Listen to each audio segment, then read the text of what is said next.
My name is Ukhozi Mashawana. I'm the CEO of the I-Collen Mashawana Foundation. So namhlanje sike Maritzburg endaweni abayibiza ukuthi seCaluza, whereby 6 weeks ago sizile savakashela ugogo Dlamini beka i-victim yama-floods naye beka affectwa ama-floods. Sisiqalile kubudlelwano bethu bokuthi ke sinikele ngezindlu kubantu abahlwemfuna abantu abazidingayo izindlu. Ubudlelwano bethu kuzothatha busihambise indawo eziningi. Namhlanje ke njengoba sengishilo kusilethe kaCaluza, ubaba uKholen Mashawana usomabhizinisi owaziwayo South Africa udonate ke izindlu to abantu abayidingayo ke lezo zindlu lezo. It's an exciting day.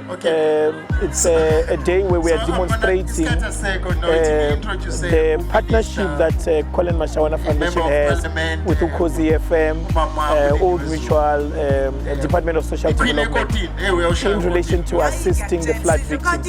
So this is the first of many amazing things that we're going to be doing in the province of KwaZulu-Natal.